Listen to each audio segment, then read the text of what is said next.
un célèbre journal londonien, dans son édition du matin, à la première page, posait la question suivante. Qu'est-ce qui ne va pas dans le monde? C'était en caractère très gras et tout le monde pouvait s'en rendre compte. Le lendemain, J.K. Chesterton, journaliste athée, converti, répondit d'une manière très laconique, très respectueusement vôtre, moi. Qu'est-ce qui ne va pas dans le monde? Moi, l'homme. Cela me fait penser à une histoire d'un autre athée converti, journaliste aussi, comme Chesterton, Malcolm Muggeridge. C'est ce qu'il raconte dans sa biographie. Il était un jour en Inde. Il se leva un matin en face d'une très belle rivière et il eut une folle envie de se jeter à l'eau. Et cette envie a été accentuée par le fait qu'une femme se baignait à quelques mètres de lui. Il a été saisi par une pulsion qu'il ressentait avec une telle force pour la première fois, une sorte de vague, une lame de fond, littéralement. Il s'est précipité en nageant de toutes ses forces et arrivé à quelque distance de cette femme, cette dernière s'est retournée. Elle était vieille, ridée, hideuse.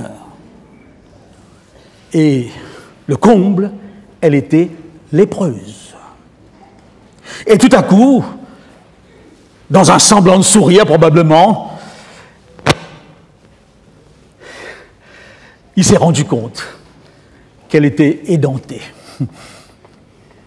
Muggeridge nous raconte qu'il a eu un dégoût, un malaise, une aversion terrible. Et en regagnant le rivage, une pensée s'imposait à lui. Finalement, le lépreux, c'est moi. C'était pas elle. Cela me rappelle une histoire de la Bible, où un soir, au clair de lune, une femme se baignait et un homme bien aimé de Dieu n'a pu résister à une pulsion particulière lorsqu'il fut confronté par un prophète qui lui fit comprendre que cet homme, c'est toi. Qu'est-ce qui ne va pas? Moi.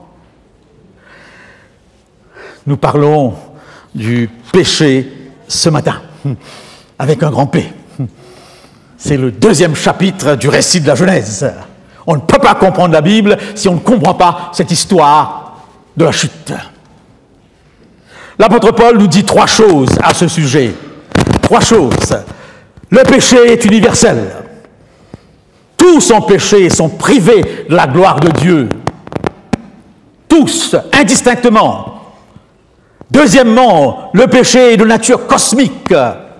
La création tout entière soupire et se plie à la vanité, à l'orgueil de l'homme. Troisièmement, le péché est irréversible. Du point de vue humain, un léopard peut-il changer ses taches? Un Éthiopien sa peau? Non, dit Dieu. Eh bien oui. Voilà la description qui nous est donnée. Et nous avons une confirmation extra-biblique de cet état. Nous voulons toujours se demander si ce que la Bible dit a un impact, un écho dans notre existence. Bouddha vit dans un palais.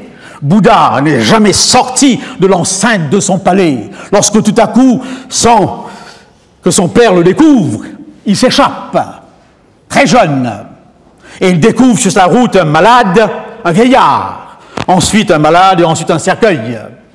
Devant ce spectacle de dégradation, Bouddha passe 40 ans dans le désert, dans la forêt, et il revient à un message qui a un impact à travers le monde et en Occident, puisque le bouddhisme est la 4e religion de France aujourd'hui.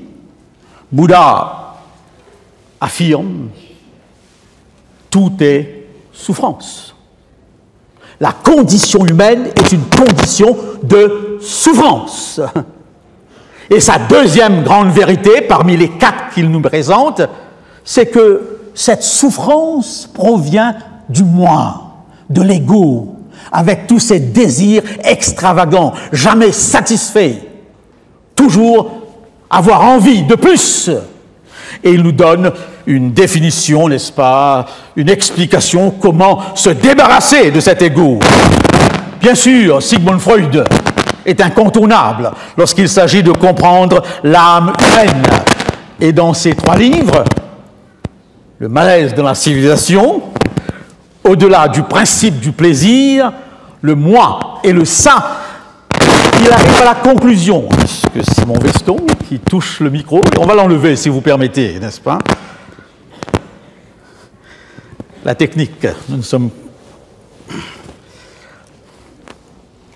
Eh bien oui, dans ces 3 ouvrages, il fait comprendre qu'il y a un malaise dans la civilisation. Et ce petit commentaire nous l'explique très bien. C'est un joli bébé, tout rose et dodu. Ah, notre petit ange. C'est un ange. C'est l'impression que nous avons devant ces petits poupons. Soudain, on lui retire l'objet de sa convoitise, le sein de sa mère, par exemple, et le voilà qui explose de colère. Furieusement, la question frise le blasphème. Le plus charmant des nourrissons serait-il le siège de forces destructrices? Pour Freud, cela ne fait aucun doute. Shocking Sigmund, le père de la psychanalyse, a progressivement développé une anthropologie sombre. L'homme est décrit comme foncièrement agressif. Il y a chez l'homme une hostilité primaire, une tendance innée au moi, une pulsion de mort. La Bible est-elle démodée? Est-elle dépassée? Les plus grands arrivent à cette conclusion. Le salaire du péché, c'est la mort, non pas seulement la mort en soi, mais le désir de la mort. Une pulsion de mort caractérise l'être humain. Eh bien oui, racontons quelques histoires, plein d'humour, puisque dans l'humour, certaines vérités peuvent passer plus facilement. 2 Australiens, on pourrait dire 2 Mauriciens, 2 Anglais et 2 Français, peu importe. L'histoire parle de 2 Australiens, mais ne vous limitez pas à cela. Eh bien, qui ont un désir fou d'arriver jusqu'aux portes de perles de la Nouvelle-Jérusalem. Et ils y arrivent. Arrivés devant ces portes de perles, il y a un gardien automatiquement, et il pose la question, pouvons-nous avoir une conversation avec Saint-Pierre? C'est lui qui détient les clés du paradis, suivant les traditions folkloriques populaires chrétiennes. Eh bien, l'homme dit, je vais voir. Saint-Pierre prend son temps, et devant l'insistance de nos 2 amis, il se décide enfin d'aller leur ouvrir la porte, et aussi avec une certaine curiosité devant cette arrogance, ce désir que ces portes s'ouvrent. Il arrive, et que voit-il? Absolument rien. Les 2 ont disparu, mais aussi les portes de perles. Même tout près du ciel, la bête ressort. Histoire très simple. Eh bien oui, c'était dans un village où 2 hommes régnaient en maîtres.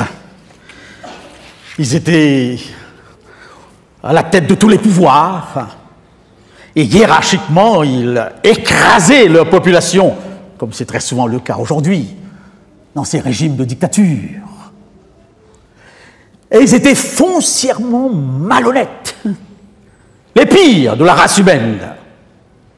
Et le peuple les craignait beaucoup. Eh bien oui, un jour, un des frères meurt. Et l'autre se dit, il faut bien qu'il ait un enterrement quand même honorable.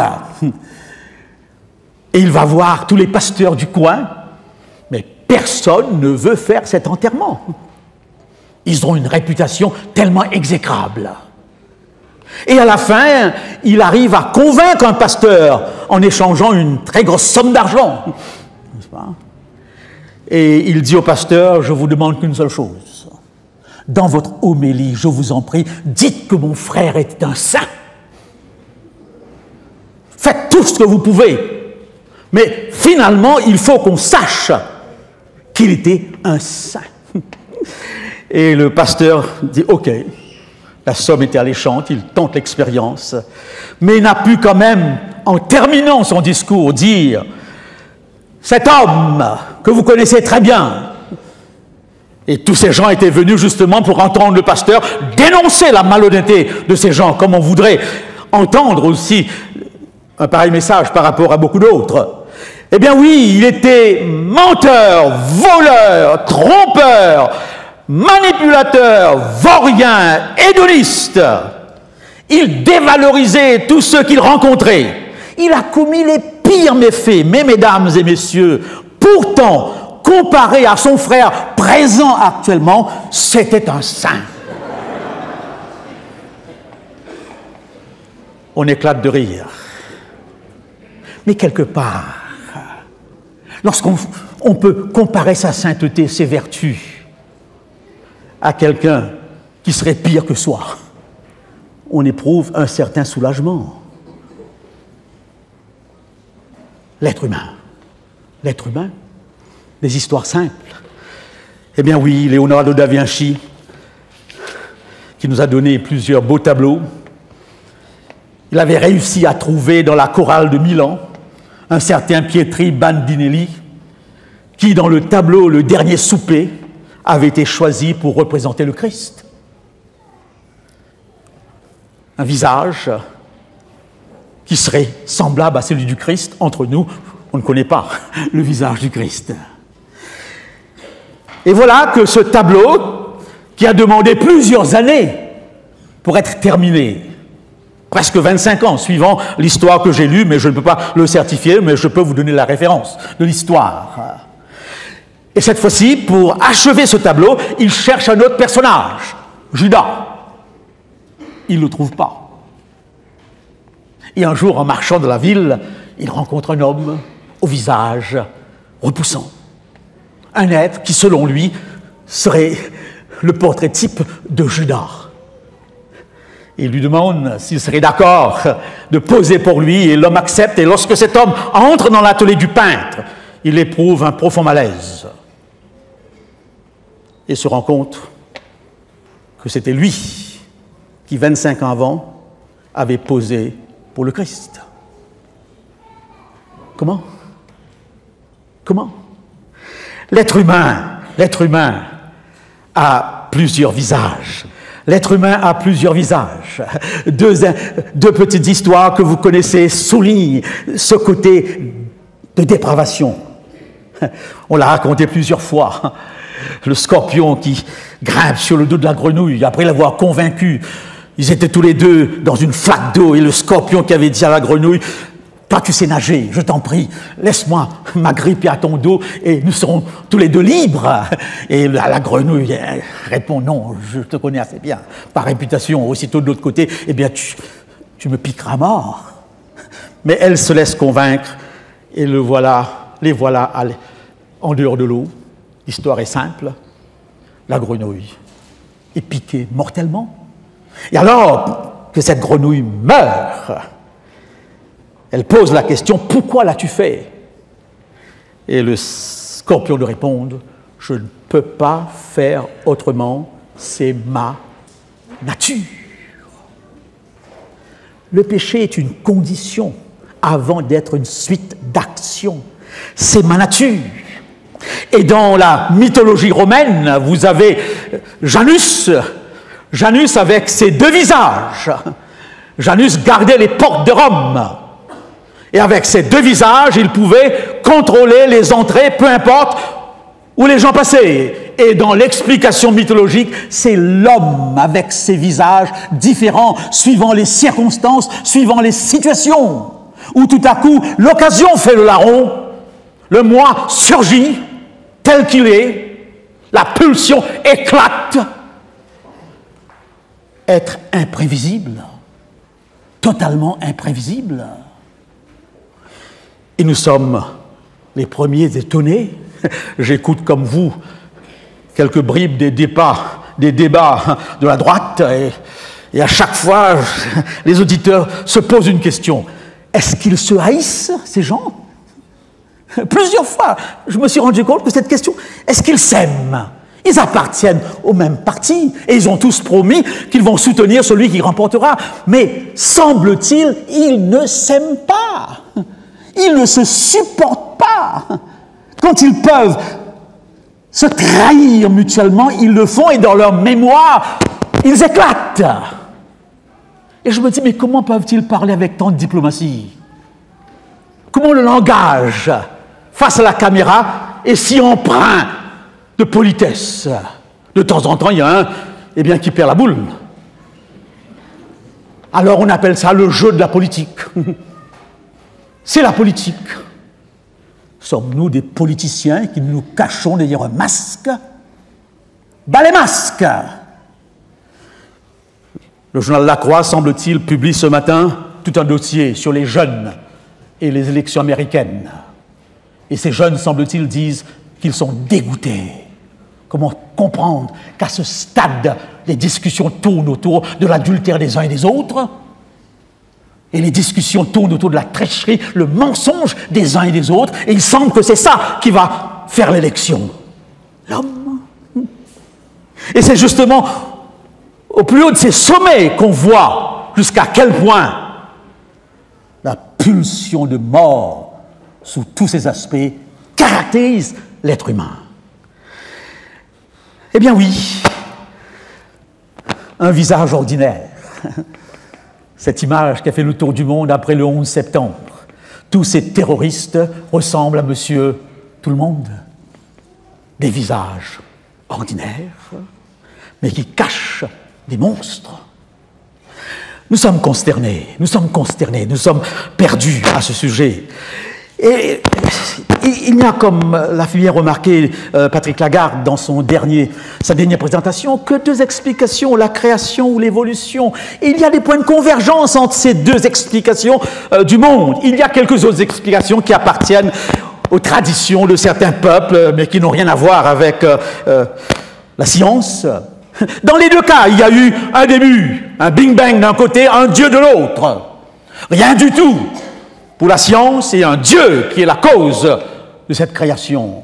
Et par rapport à notre sujet de ce matin, les deux convergent. Il y a eu un début par l'homme.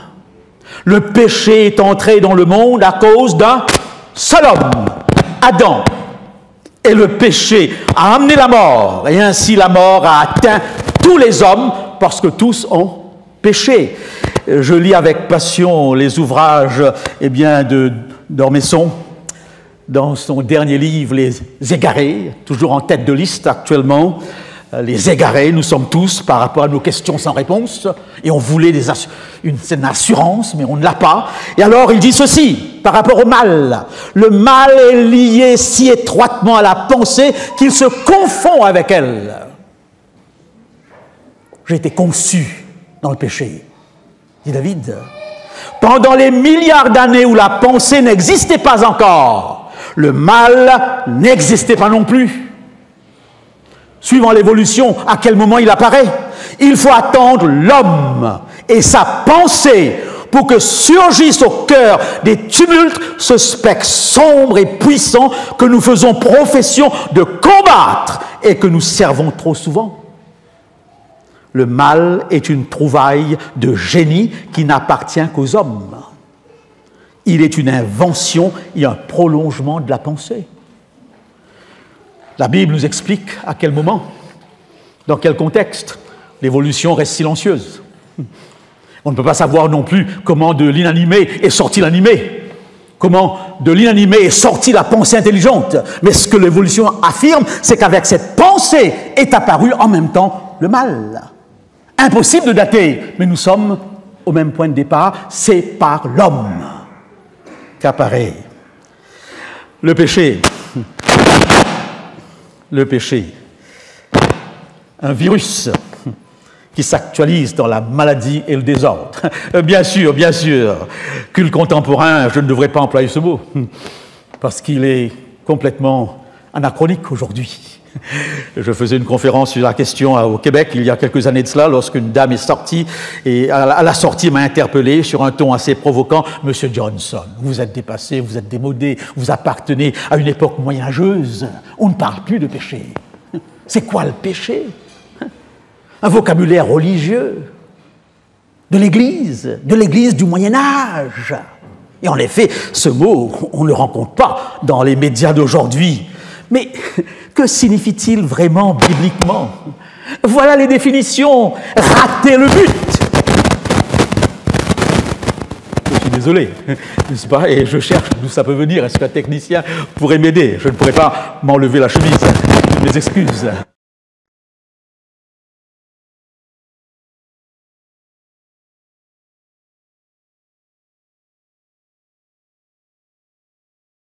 Prouver à la suite de ce but raté toutes les insatisfactions, toutes les dépressions, eh bien tout le mal-être possible. Deuxième définition, injustice, iniquité, dépravation, perversité, vice, transgression, dépassement, sans loi ou refus de la loi, refus de toute autorité, qu'elle soit policière, qu'elle soit politique, qu'elle soit éducative. Un monde qui ne supporte plus les lois et ceux qui représentent ces lois. Qui peut me dire que ces définitions sont dépassées? Et lorsque la Bible affirme tout simplement que le péché est la transgression de la loi, cela nous renvoie bien sûr aux 10 commandements, cette charte divine. Et je me rends compte que je peux employer des termes très modernes pour parler du péché. Quels sont ces termes? Homicide. Homicide, délit contre la vie, agression physique, tu ne tueras point. Adultère, délit contre la famille, qui produit une famille après. Agression morale. Vol, délit contre la propriété, agression économique. Faux témoignage, délit contre la réputation, agression verbale. Convoitise, délit au niveau des désirs, agression mentale. Harcèlement, agression sont des termes modernes. Nous sommes donc en plein dans le péché avec ce vocabulaire si varié. Eh bien oui, voyons maintenant cette histoire si simple. Le décor est simple. 3 personnages. Adam et Ève. Adam et Ève. Ils sont là, créés à l'image de Dieu. Et lorsque je parle de l'image de Dieu, il y a automatiquement 2 caractéristiques qui sont essentielles. L'amour et son pendant, la liberté. Voilà. Pour comprendre cette histoire, il faut comprendre que créés à l'image de Dieu, ces 2 êtres dans ce décor paradisiaque ont la liberté d'agir, la liberté de choix, parce qu'ils ont été créés par amour. Aime-t-il son élève, le professeur qui lui donne la solution du problème pour qu'il évite des erreurs? Parce qu'on se pose la question, et on me l'a posé souvent, pourquoi est-ce que Dieu n'est pas créé un être différent, incapable de pécher? Incapable de pécher, en d'autres mots, incapable de choisir. Des robots? Ou alors, ne pas créer du tout. Aime-t-il son bébé, la mère qui refuse de lui apprendre à marcher de peur qu'il ne tombe? Ah, mon petit chou, tellement d'accidents dans le monde, reste au berceau. Je t'aimerai autant. 40 ans au berceau. Et cet enfant reprochera à sa mère de ne la pourra pas donner la liberté comme tout le monde. Aime-t-il son fils, le père qui ne permet pas à son grand de sortir, se distraire, par contre, par crainte de l'exposer au mal? Très souvent, une tendance chrétienne. Protection, cocon, peur que l'enfant soit exposé. Mais peut-il grandir sans être exposé? Peut-il devenir mature? Dieu aimerait-il l'homme s'il lui enlevait la possibilité de choisir, de vivre, d'aimer librement? Liberté, mais liberté de dépendance. C'est peut-être cette notion qu'il faut intégrer. Liberté, égalité, fraternité, mais dans quel cadre? Dans le cadre des lois républicaines. Qui est libre dans ce pays? Seul celui, n'est-ce pas, qui observe ces lois républicaines. Dieu aussi a ses lois. Liberté de dépendance. Deuxième personnage, le serpent. Lisez le récit. Et comme la Bible explique la Bible, nous comprenons que ce serpent n'est autre, comme le dit le texte de l'Apocalypse, le dragon, le serpent ancien, appelé le diable et Satan, celui qui séduit toute la terre. Il fut précipité sur la terre et ses anges furent précipités avec lui. Il est plus ou moins discret dans l'histoire. Très discret. Et je crois que c'est intentionnel, pour que nous n'ayons pas cette fâcheuse tentation de tout mettre sur son dos. De l'accabler, de voir le monde en termes de bien et de mal, et automatiquement, si ce n'est pas Dieu, c'est lui, c'est pas nous. Non, la responsabilité de l'homme est dans ce texte prévu. Eh bien oui, ensuite, Dieu, mais il reste très loin, très caché. Un jardin, 2 arbres, arbre de vie et arbre de la connaissance du bien et du mal, et une invitation à la jouissance, dans la gestion de ce jardin. Jouis, profite. Tout est bon, excellent, parfait.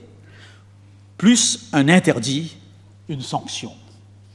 Un arbre que tu ne dois pas toucher. Mesdames et messieurs, chers amis, n'essayons pas de nous poser ce genre de questions qui touchent le domaine des renseignements. Quel arbre, quel fruit, poire, pomme, que sais-je, où était l'arbre?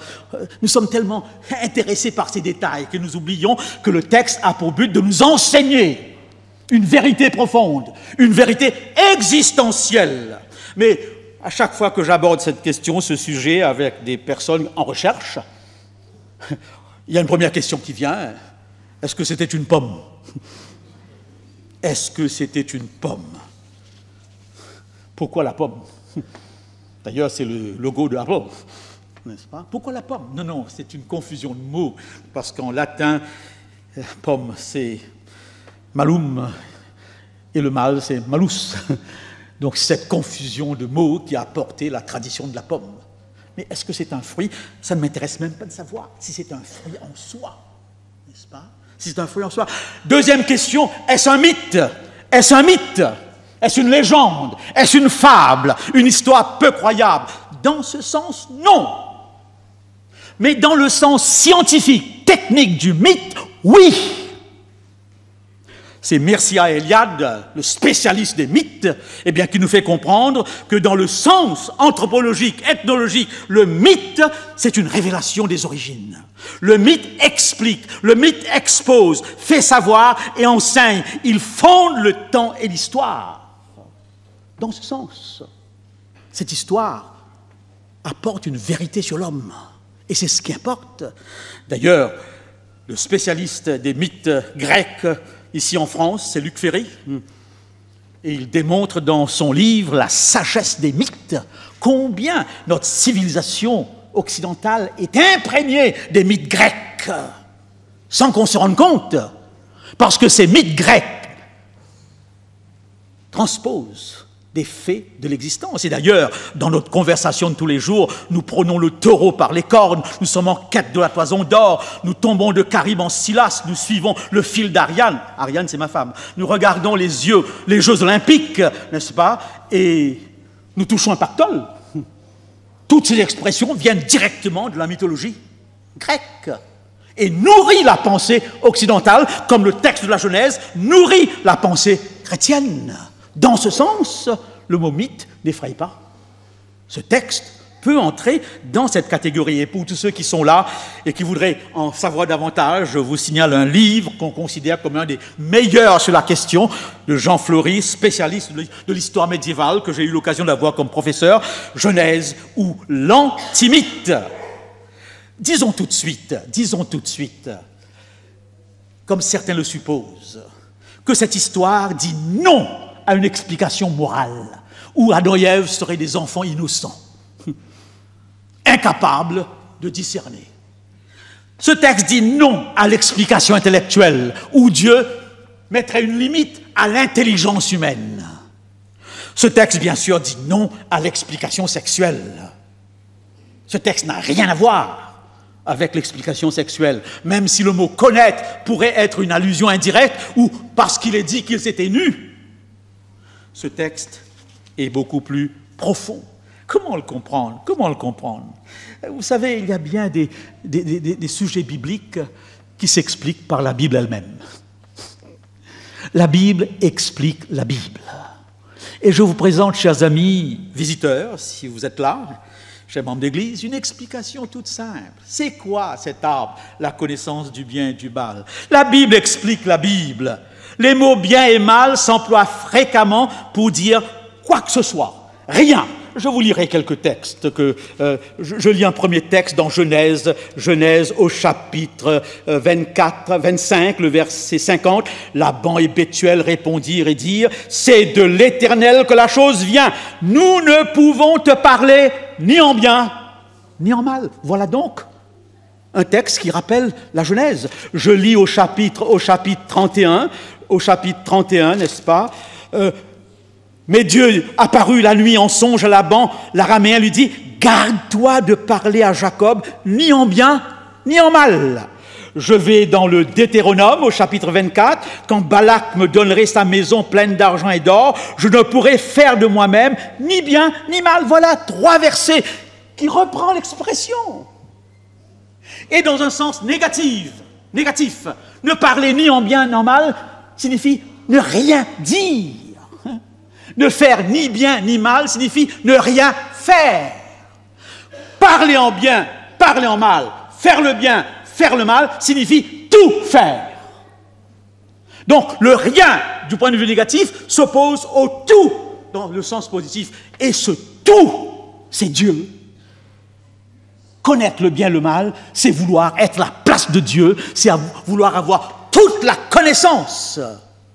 N'est-ce pas le rêve de l'homme depuis toujours? Devenir un surhomme. Et c'est ce que Dieu interdit. C'est ce que Dieu interdit.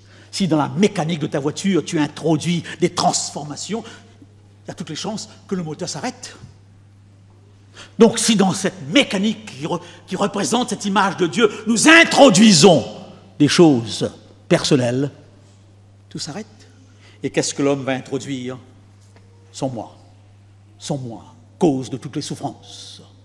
Son égoïsme, son orgueil, son désir de dépassement. Et en effet, pendant un certain temps, Ève a l'impression, comme Adam, que leurs yeux s'ouvrent. Un moment d'extase, un moment sublime, où tout à coup, on a l'impression d'atteindre les cieux, mais lorsque ses yeux sont bien ouverts, il se rend compte qu'ils sont nus, qu'ils ont perdu quelque chose, qu'à partir de ce moment, il y a un manque dans leur vie. C'est le péché. C'est le péché. Et Dieu apparaît dans ce jardin, non pas comme le professeur de morale, le père Fouettard, il apparaît dans une brise très douce. C'est lui l'offensé, et c'est lui qui vient vers les offenseurs. Il leur pose quelques questions toutes simples. Où es-tu? Qui t'a dit que tu es nu? Question de psychiatre, si vous permettez, de psychologue sur le divan, qui, au travers de questions, essaye de faire ressortir le fond de la pensée, le problème traumatisant. Et alors, a lieu, dans ce récit que beaucoup connaissent, que je vous invite à lire, une description des conséquences. La conséquence de malédiction ne porte pas sur l'homme. À aucun moment, Dieu maudit l'homme. C'est le péché, c'est le mal, le serpent. Mais les conséquences pour la femme et l'homme sont là. Très simplement, lorsque j'aborde cette histoire avec des personnes pas forcément croyantes, je leur dis une chose. Prenez le récit comme vous le voulez. Ce qui est important, c'est que vous me répondiez si ce récit colle à votre existence. Si au fond de vous-même, vous sentez que l'être humain a un problème majeur, qu'il est cassé, qu'il a un ressort qui ne fonctionne plus. Regardez l'histoire du monde. Regardez l'histoire du monde. Regardez votre histoire. Derrière le masque de l'éducation, derrière le masque de l'éducation, de la religion, qui probablement crée une sorte de digue. Est-ce qu'il n'apparaît pas au fond de nos pensées des désirs inassouvis? C'est là où le sermon sur la montagne va déranger, parce que le Christ ne met pas l'accent sur le péché dans ses actes, mais sur les mobiles, sur les motivations, sur le cœur, car c'est du cœur que sortent les mauvaises pensées. Eh bien, quels sont les résultats? Les résultats sont simples. Premièrement, relation brisée chez l'homme, aliénation de l'homme, employons un terme moderne, mal-être dans l'existence. Le sentiment qu'il y a quelque chose qui ne va pas, d'où nos dépressions, n'est-ce pas? D'où nos frustrations, d'où nos colères, d'où notre agressivité. Mal-être. Deuxième conséquence, relation brisée avec la personne la plus proche, la femme. La femme. Celle qui était os de mes os, chair de ma chair, et qui de maintenant devient cette femme que tu as mis à côté de moi. D'où vient-elle? C'est elle. Relation brisée avec les êtres humains. Le problème du péché est de nature relationnelle, comme celui de l'amour d'ailleurs. Relation brisée avec le cosmos, avec son environnement. Tu travailleras la sueur de ton front. Ton habitat se révoltera. Et nous sommes en plein dedans. Nous sommes en plein dedans. Et j'aime cette pensée biblique qui n'est pas forcément la pensée occidentale. C'est que dans la Bible, l'homme et la nature forment un tout. Et on constate dans la Bible une vérité qui n'a pas encore été exploitée aujourd'hui, mais que des écologistes voudraient exploiter. La moralité de l'homme influence son environnement. Et beaucoup d'écologistes se posent la question si le comportement humain, globalement, n'a pas un effet sur l'environnement. La Bible dit, toutes les civilisations anciennes ont cette vision globale de l'homme. Donc, cassure avec son environnement et finalement, cassure avec Dieu lui-même. Le salaire du péché, c'est la mort. L'homme, pécheur, privé de la gloire de Dieu. Si le péché peut être comparé à une lèpre qui dénature, défigure et insensibilise, eh bien, un de ses effets, c'est justement l'insensibilisation par rapport à la présence de Dieu, par rapport à Dieu lui-même. Vivre comme si nous sommes les maîtres de notre existence, sans aucune allusion à Dieu. Voilà donc, chers amis, la réalité de ce récit, la pertinence de ce récit. Qui pourrait me dire que c'est une fable, que c'est une histoire à faire dormir debout? Non. C'est notre existence. Et l'histoire se termine dans ce chapitre de la Genèse en disant qu'ils furent chassés du jardin. Ils furent chassés du jardin. Je vous laisse réfléchir à ces quelques réflexions sur ce péché avec un grand P, avec un morceau de musique.